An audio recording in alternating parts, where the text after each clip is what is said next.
I would like to introduce the president of the Nonprofit Resource Hub, Christine Deska. Morning, good afternoon. Where are we, everybody? How's everybody doing so far? Good. Fantastic. I have the distinct pleasure of introducing our next panel. We're going right into it. No breaks. So thank you to Dr. Radowitz, Sol Marie, and Kathleen. We really appreciate it. I hope you all had some great takeaways from the collaboration panel. As Allison mentioned, I'm the president of the Nonprofit Resource Hub. Obviously, I would not be able to do anything without the support of Allison and Kellyanne really leading this ship for me. And I'm also the co-founder and president of the Nonprofit Resource Hub. I would like to introduce the next session for the conference. The next topic, as you can see, is using AI to leverage your organization and increase fundraising. In this presentation, you'll be hearing about AI for nonprofits, data insights, personalized engagement, and finally, practical strategies to empower your nonprofit to achieve more with limited resources. Who doesn't want that, right? And who really understands what's going on with AI right now? I know Amy does because she gave me a training on ChatGPT a few months ago. So now I have some knowledge, but we are really going to learn a lot for our next panel. So please welcome Josh Peskay, who has so many acronyms behind his name that I'm told to call him C3PO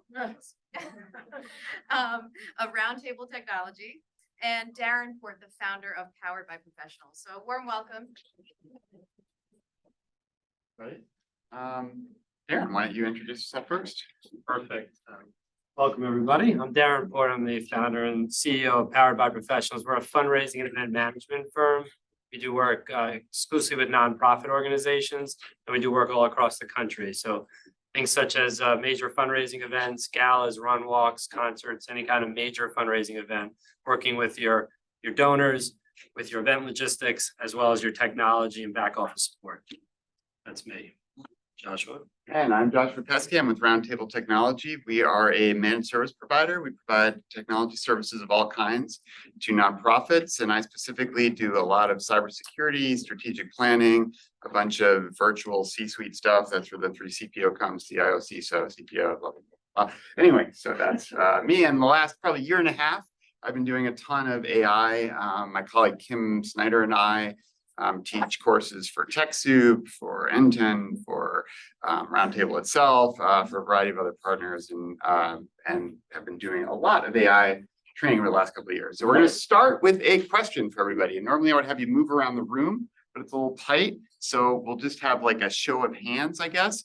All right. So imagine that we are all at a dock and we have an option to get on this lovely ship with some frogs on it. We'll explain the frogs later. And this ship, all right, is going to sail to Nirvana.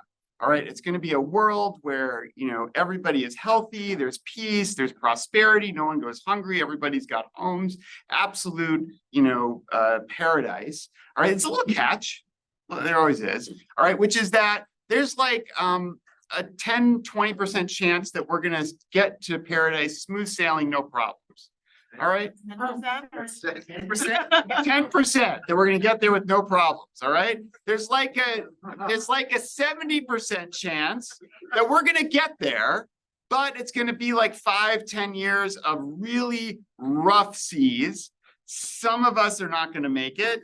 A lot of us are going to be puking over the sides for a lot of that time, but we are going to get there. And then there's like a 10% chance that this thing winds up at the bottom of the ocean and none of us get anywhere. So, show of hands, those of you who are getting on this ship. All right, we got a couple. All right, not that many. We've got like a 90% chance of eventually getting to paradise, and only 3 people are going to get on the ship. Pardon? Yeah, it definitely has a bar. Yeah, pardon? That's the puking over. You're like frogs. Okay, and how many of you are not getting on the ship? Okay, I thank you. Say that really loudly. Say that loudly. We are all on the ship. So the question is, what are we going to do about it? And why frogs? All right. So we're going to talk a little bit about lily pads. Okay. And this is to help understand why we're hearing so much about AI right now. And we're going to learn about exponential growth. So we're all living around a lake together. Okay. And this lake is entirely pristine. There's not a single lily pad, weed, nothing. All right. June 1st. one lily pad appears. This is a funny little lily pad, and then it doubles every day for the month of June. All right, so second day we got 2 lily pads, then 4, then 8, so on and so forth until on the final day. Oh, I need to close this little window here. Sorry about that. I didn't even notice that was there. We've got the lake is entirely full. There's not room for a single additional lily pad on the 30th day. Now, first question, those of you who did I enjoyed middle school math riddles will know the answer to this one. What day is the lake half full of lily pads? If they're doubling every day, the lake is totally full on day 30. Day 29. Now, harder question, okay? What day do you think the lake is more than 1% full? What is the first day? Okay, don't do the math, just yell, just intuition. What do you think? 24th day. 24th day is correct. Very good. All right. So someone can do exponential math in their head really quickly, divide percentages, right? So imagine this for a second. We've all been living around this lake for 24 days. All right. And the lake still is just barely 1% full. That means most of us around this lake have not seen a single lily pad, even though by this time there's over 8 million lily pads on the lake. And in just 6 more days, there are going to be, believe it or not, over 500 million lily pads on this lake. And all of us will see nothing but lily pads. This doesn't happen until June, you said, right? Yeah, that's right. So you got a little time. So the idea is that what I'm saying is that why AI feels weird is because exponential growth feels weird to us. Okay. So linear growth is the blue line, 1, 2, 3, 4, 5, 6, 7, 8. That's what we're kind of used to. That's how we move through time. So our brains tend to work this way. Exponential growth is really weird. All right. Which is that it feels like linear growth for a long time and then it goes crazy. And I would submit to you that what we've been seeing over the last year is it going crazy. So here's what we're looking at here. This is human performance. That's where we are, okay? This is handwriting recognition, speech recognition, image recognition, reading comprehension, language understanding. Notice what has happened in the last 5 years. All these things have exceeded human performance. Computers have started to exceed. Now, they don't stop here. We don't really get that much better. All right, we improve in a linear way, maybe, but we don't do exponential improvement as humans. We build things that do, though. All right, so that's why it's a little scary. So how long did it take these things to get to 100 million users? Telephone, 75 years, World Wide Web, 7 years, Facebook, 4.5, ChatGPT, 2 months. 2 months to 100 million users. It's at 280 million users as of today is ChatGPT. What does this look like? If we do frogs are kids of lily pads. That's why we have all the frogs here. This is a year and a half ago. All right, it's Midjourney trying to make a frog. All right, this is a year later. That looks pretty good, just a year. All right, this is just frog. You just type frog into Midjourney, which is one of these tools. All right, this is an actual frog. That's June 2023. I would defy anybody if I gave you these 2 pictures to do better than chance guessing which of these is the real frog. And this is Dolly 3, which came out in October, and doesn't look like a real frog, but God, does that look like an awesome frog. I really would enjoy having that frog as a pet. All right, so quick show of hands, we'll just go. So if you're like that side of this line, okay, so clueless. I don't use AI at all, haven't used it. I'm avoiding it. I'm trying not to think about it. I'm curious, but I haven't really tried it yet. I'm engaged. I'm experimenting with that, with AI tools and all in. I'm excited and using them regularly. Okay. So if you're, that side of the line of the midway point, raise your hand. Okay. And if you're this side of the line, raise your hand. All right. So most people engaged using it, but a few people, probably a third of the room, still not using it at all. All right. We don't know we're using it.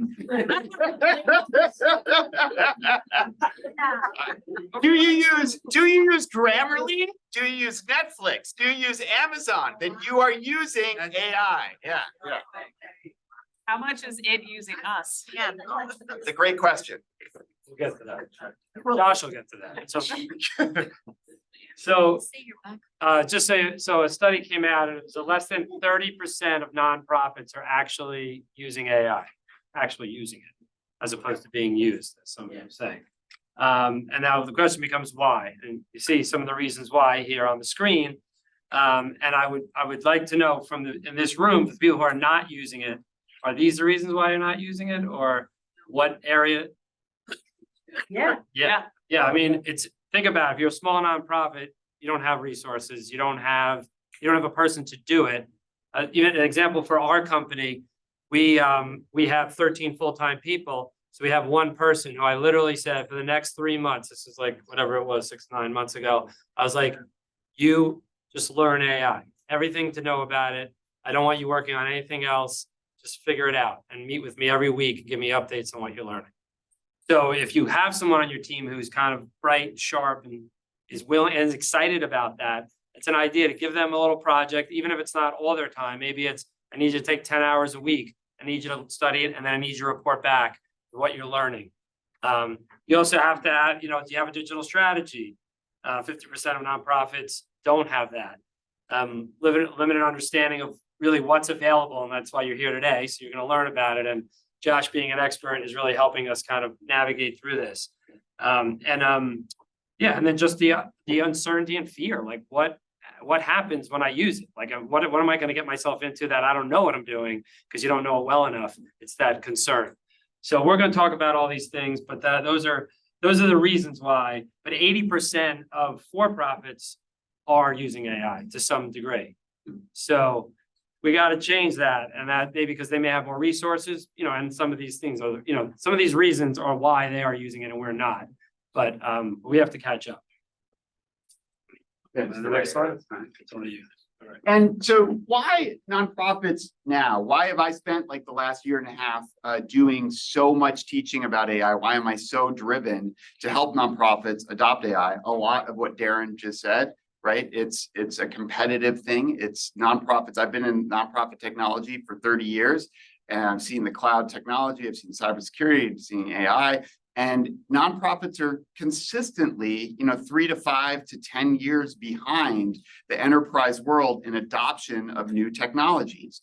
And I think the stakes in this case are so high because we need nonprofits at this table, all right, to talk about the ethics, the safety, that AI is being used to benefit larger society as opposed to benefit corporations' profit margins, all right? And nonprofits can't participate in that conversation if they do not use and understand this technology. And that is why I am so committed to educating nonprofits and helping alleviate a lot of these fears while we're also talking about them and saying, yeah, these are real things, all right? But it's not like it's going to stop. So let's try to make sure this is as good as possible. All technologies are fundamentally neutral. They can be used for ill, they can be used for good. This is a room filled with people who want to use it for good.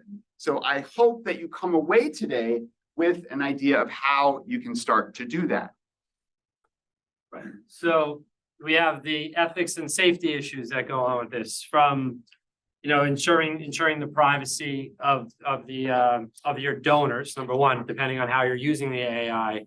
What have you shared with them in advance that you're able to share their information with anyone else? How safe are these tools that you're using?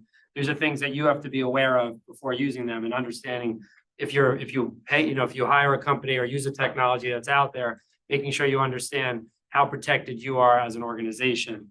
Having transparency with people that you're using AI. One thing what my company did right at the beginning is that we started using an AI note taker. So when I'm on all these Zoom calls, they're like, oh, what's that? And I'm like, yeah, well, what I'm doing here is we're using AI. So they're like, oh, you use AI? They're very impressed. And I'm like, don't get that impressed. But that means it shows that it's like, we're trying to learn a little more about it, and we're using this first step is just using an AI note taker. It literally will transcript our entire Zoom meeting, and then we can even say at the end, you're talking like, and so what I heard was these are the main points, and then you run your AI thing. You want to know what the main points of the meeting are, and it literally summarizes it. So then when we send notes to the client, they're like, wow, these are really impressive. And we can cross-check it against the notes that we took so that we're a little more, but again, you're taking a first step. It's like, do something that's not gonna, there's not a lot of risk there. Yes.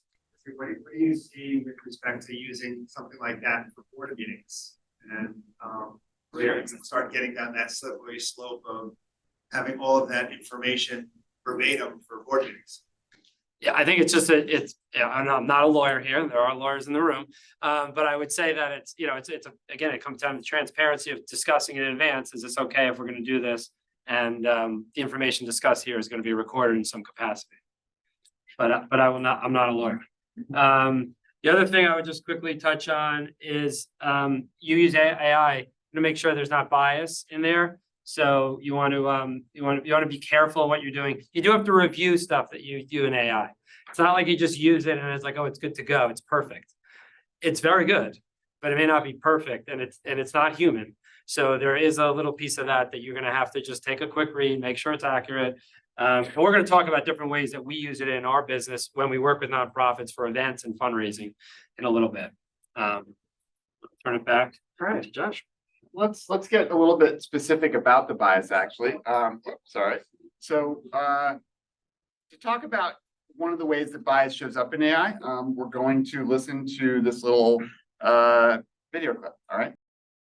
Researchers like Joy Blomweeny have repeatedly found that certain groups tend to get excluded from the data that AI is trained on, putting them at a serious disadvantage.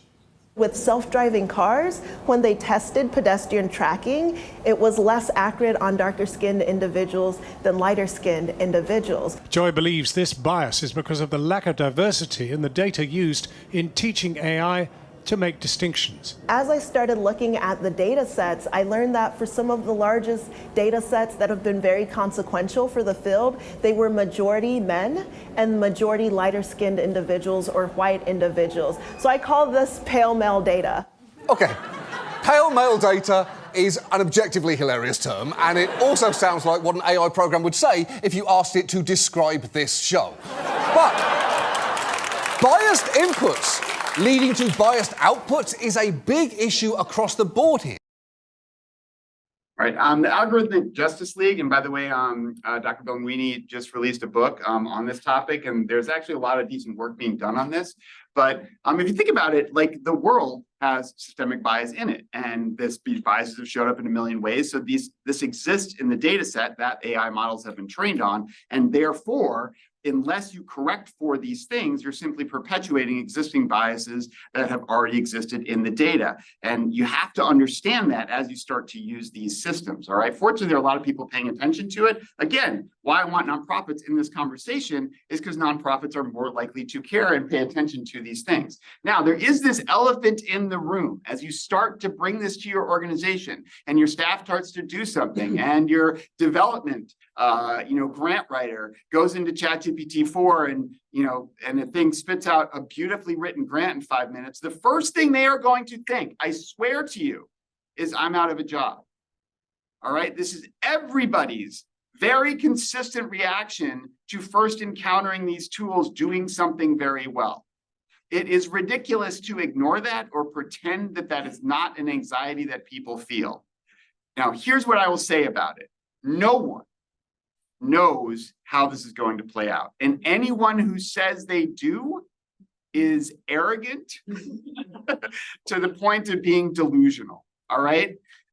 Historically, all right, societies adapt. There is disruption and then people adapt and do new things, but we have no idea what happens in this case. All right, the best thing that I've heard is my colleague Kim Snyder, who said this in one of our talks when someone asked the question. And she just said, if you think about the labor market as existing to solve problems for people that they are willing to pay to get solved, do you think we are close to running out of problems? And that makes me feel better.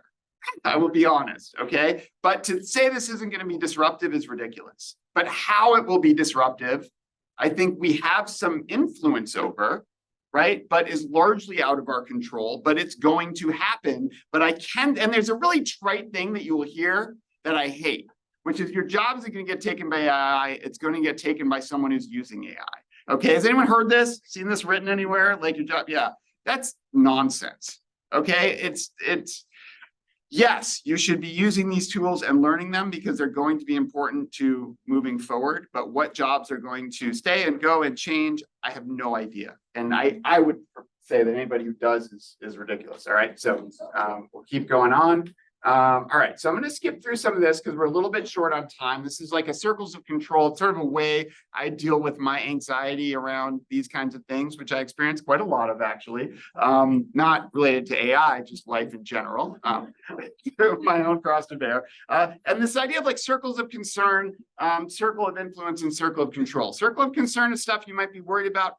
Really, there's not much you're going to do about it. These things are out of your control. Now, here's where we have influence, especially as nonprofit organizations, but also as individuals. But what you have control over is learning about these tools. It's helping it go to your organization, developing skills, making informed decisions, and maybe even like how many of your organizations have an AI policy? One, Laura. Another one. Hey, that's good. You're the first person other than Laura who has had an AI policy at a talk I've been to. So congratulations. But show of hands again, how many of you are using it for work? Have used it for work? Okay, and then again, have a policy. Yeah, okay, that's about what I thought. All right, so when we say AI, what are we talking about? This is a young prodigy named Tanmay Bakshi, who Kim and I had the pleasure of meeting at a conference earlier this year. And we were so impressed by his talk, we went and talked to him, and he made us this video for nonprofits because we said, you explained the way large language models work. Large language models are Bing, ChatGPT, Claude, by Anthropic, all these things that we chat with and give us things. They're called large language models. We're going to spend a little minute so you understand how they work. And I thought this was the greatest explanation. And so we will watch Tanmay very quickly explain this. Say if you ask ChatGPT, what's AI going to do in the future, right? The way that ChatGPT generates a response for you is actually really interesting. It's effectively just entirely statistical language modeling. Given a sentence or given some sort of prefix, GPT's entire goal, its entire objective, is simply to take those words and predict of all the tokens in its known vocabulary, the probability of any one of those tokens being the actual genuine next token in the sequence. That's all that GPT is doing. What you're seeing right now is a genuine visualization of the way that GPT, specifically GPT-2, would generate a response. It is simply taking words and predicting the probabilities of which word will come next. Right, and you should all thank Kelly and Allison because they would not let me name this talk probabilistic statistical outputs, which is what I wanted to call it because that is more accurate what we're talking about. All right, so let's break this down how this works. So we have a bunch of data, right? All the data we train things on. Okay, we feed it to this machine learning model and it studies all this stuff and tries to figure stuff out. Okay, we then ask it, please help me write something. That's an input. Okay, and then it spits something out. Okay, and that's part one. Part one is you train the model on a bunch of data. Okay, you give it a prompt, say, I'd like to make me this photo of a cat or give me this grant application. It delivers something. And then this is an important part, okay, is reinforcement learning from human feedback, or RLHF, which is an important concept to understand. And you're all doing it all the time. Okay, so the thing gives me something and I give it feedback. I like that. I didn't like that. Could you write it like this? Could you write it like that? And 280 million people are doing this with ChatGPT every day. That's a lot of feedback that these systems are getting and improving. And then all the data that people are putting in, the stuff you copy and say, hey, here's something I wrote. Can you rewrite this to make it better? That's additional data getting fed into the system and analyzed that then gets reinforced. This is a very impressive process. And you wonder, okay, if it's just this that's going on, how can I make like videos and how can it make images of frogs and all these crazy things? It's referred to as emergent capabilities. A lot of the things that these large language models can do, not even the developers thought they would be able to do. It's a slow-mo of Simone Biles, all right, doing a couple handsprings and then jumping so high in the air that she actually, you can't see the floor in the shot that they're following her up, okay? And this is just a human being. And what that's designed to show is this idea of how much capability can happen through this basic process. If you have some data, the DNA, right, that goes into Simone Biles, and then a lifetime of reinforcement learning through human feedback. Hey, that was pretty good. Hey, do this, do it this way. And you get this emerging capability of someone being able to jump, that high, which is an incredible thing. So how do you use this, right? It's great. It's good to kind of understand how this works, the back end, if you will, but how do you use it with your organizations? How do you use it on events?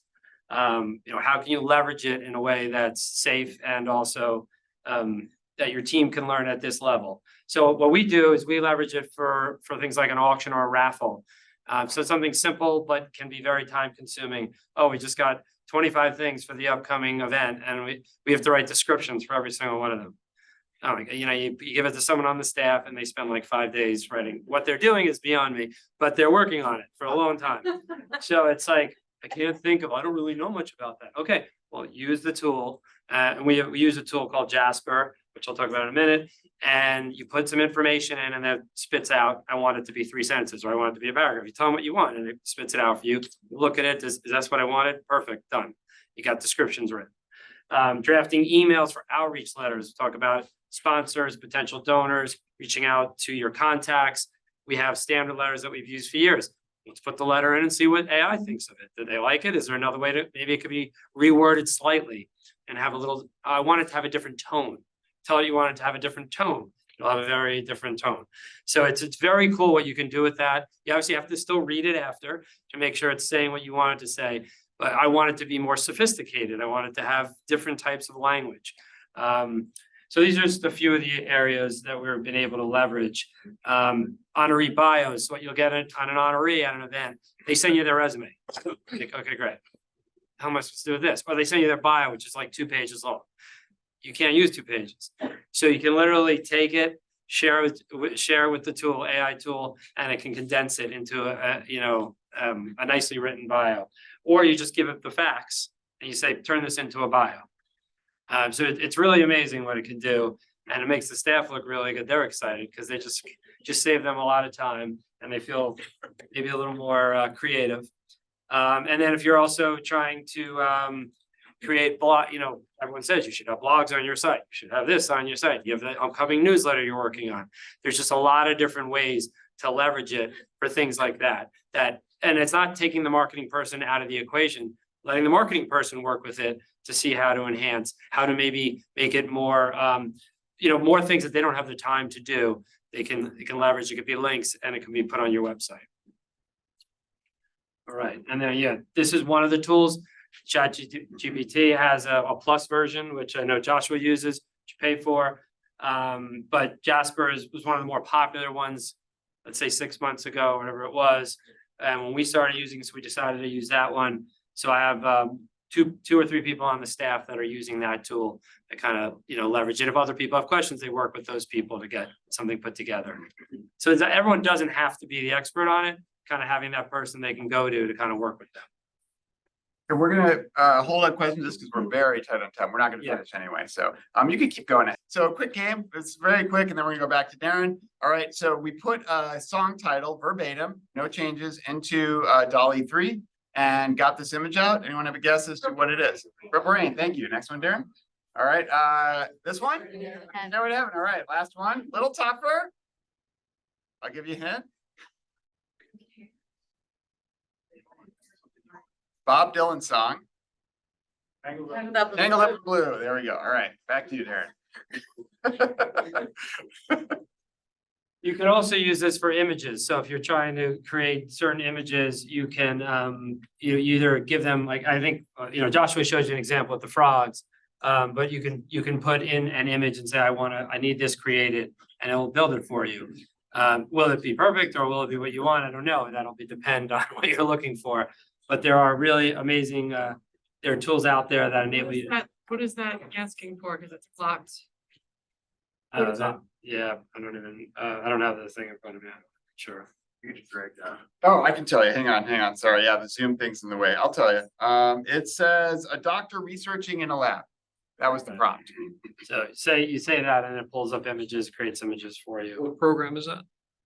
That's just through I think it's through most of the major AI tools will be able to do that. I can get you, I don't think we have that on There are here. two, the most popular right now, Midjourney, which is $10 a month, and Dolly 3, which is free through Bing and ChatGPT. And you have permission to use these images in whatever way. So again, I want to be careful of time with questions. Essentially, the copyright stuff is all being worked out. You cannot copyright. That's good, worked out. Yeah. Here's what basically I can tell you right now. You cannot copyright an image that's created through AI. And if you want to avoid copyright, do not ask it to create something in the style of a living artist who has copyright protection. So if I say, create this in the style of Banksy, I'm going to likely run into problems. Okay. If I say, create this in the style of an 18th century impressionist, probably not. Yeah, and then real quick on slide decks, you have a presentation, you want to create a sponsorship package or something, you give the tool information, I want to create a sponsorship package. It literally puts it together like, I don't like the way this looks. I want charts. I want more words. I want images tied in. You literally, and it creates these things. It's mind boggling. This was just, put in like a very short description and it created this whole deck. So, I don't particularly love the deck, but this is what was created. I would go back and give it more direction and so on. Keep moving. All right. Yeah. So we'll see if the videos are, oh, no, this is still you. Okay. Let's open around here. Data analysis. So there's a ton there. So you have all this information from your donors, right? You have all this donor information, and there's definitely ways you want to find out about how do I raise more money from them? What are the things I can do to do that? And there are tools. I'm not even sure what slide we're up to. Okay, yeah. So donor search. Some of you may have heard of donor search. Very expensive, but what they're doing is an unbelievable deep dive into AI and into your database, helping you really find out what's the potential from this donor, what are the opportunities. There's 800 different data points that it searches and pulls out.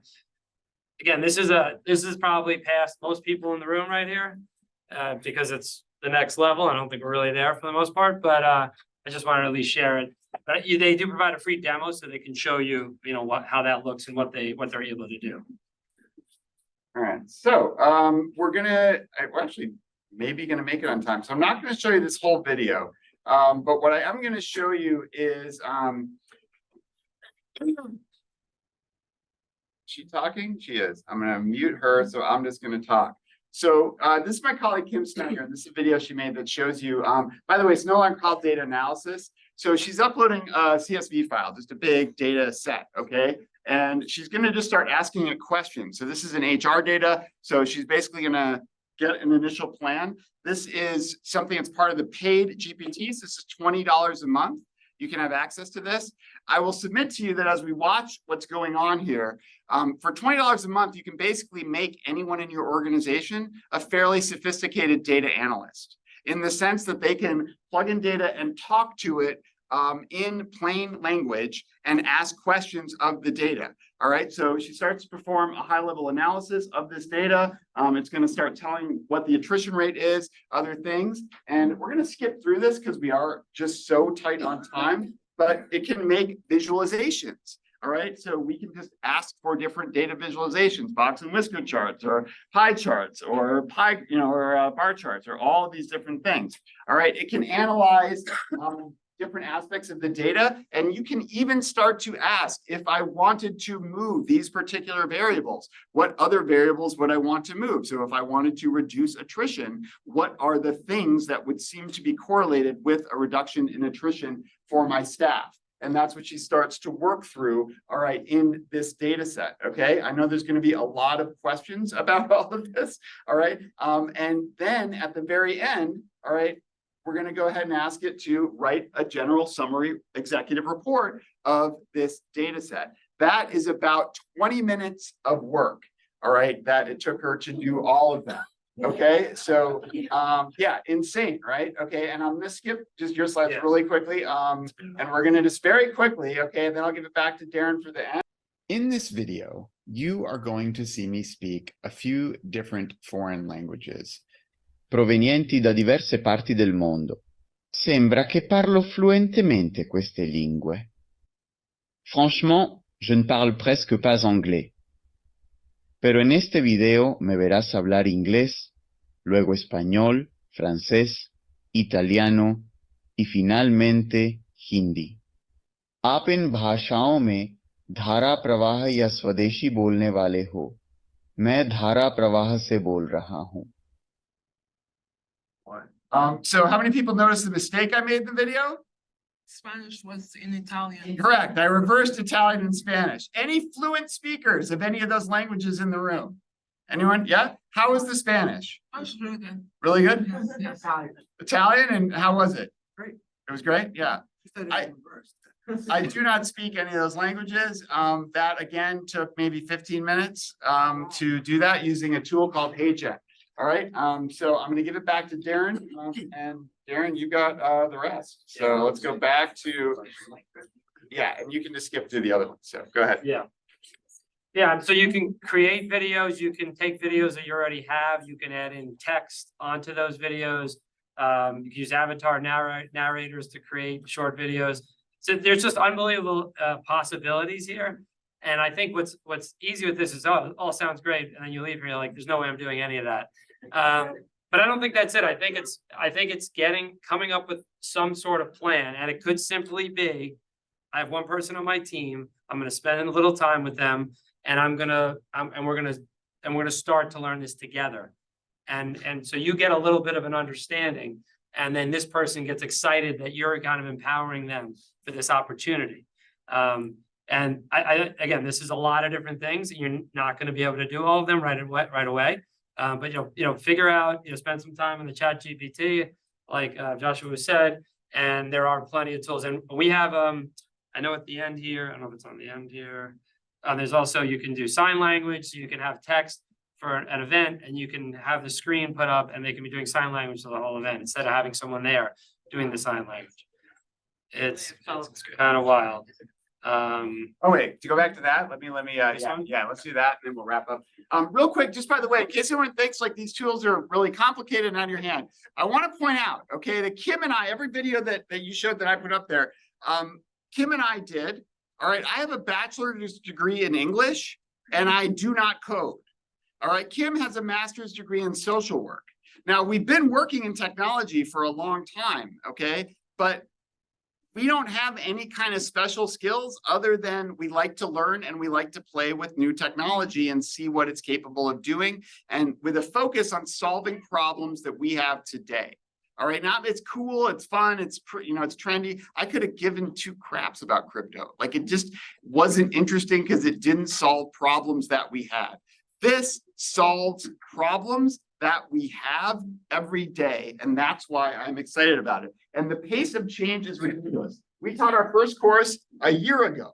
All right, TechSoup asked us to teach one in April. We threw this entire course out and did a new one in April. Now, we do other courses, like project management, basically the same one we did last year. Okay, this one didn't even make it 6 months. All right, this is all major. These are just major releases, all right, from companies. Notice this just came out. All right, 67. It's actually 11.7. All right, GPTs, which we didn't even talk about today, but are one of the most exciting developments, which is you can build your own custom chat GPT now if you are on the paid version, which is insane.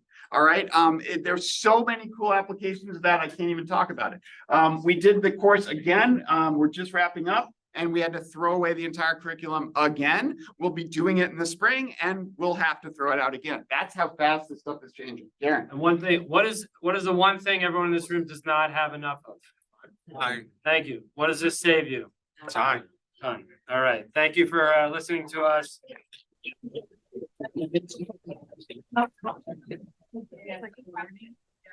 People have questions. But yeah, we have two quick CTAs, just real quick, Kelly. Oh yeah, this is a great quote. The AI you're using today is the worst AI you're ever going to use. All right, which Ethan Molloy, okay, and a CTA. Go ahead. Yeah, so we work with Serene. Serene puts out this nonprofit resource guide and nonprofit fundraising guide, I should say. You guys probably have seen it, but in there's a whole thing on how to leverage AI for fundraising and events. So that's that link will be sent out to you. And then if you want an AI, a free policy template to have a policy for your organization, We have one at RoundTable, and we would love to share it with you, and the link is in the slide deck. And now we can do, Frogs. You like the frogs? Kim does most of the design for the decks, and she always likes to try to find a theme. So like our project management one, or it's all cats because it was called Herding Cats. And so because the lily pad thing, that's because we use the lily pad analogy. That's why the frogs. I wanted to go into data privacy because there are so many companies that are coming out with fantastic products for nonprofits that you would load your donors, your funders, your grant, all that information. So how do you know that they are covering your data privacy other than saying, are you protecting my data? Yeah, I think it's probably understanding what their internal, if they say that, I'd like to see more than them just saying it. I don't know if they have some. But as like a common Yeah. person, how would Well, I? I think luckily David's up next, so maybe David can better answer that because I don't know if I'm gonna answer it correctly. I think bottom line is in all of this, and I think someone alluded to this, there's a legal input and there's a role for your counsel to kind of be looking over your shoulder and making sure the coverage. That's a really good question. It's something you're gonna have to look at in every. Anyone else? One last question?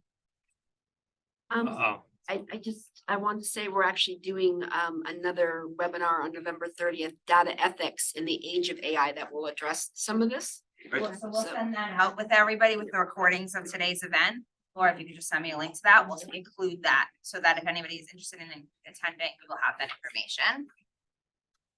Thank you, everybody. Thank you. Thank you, Darren.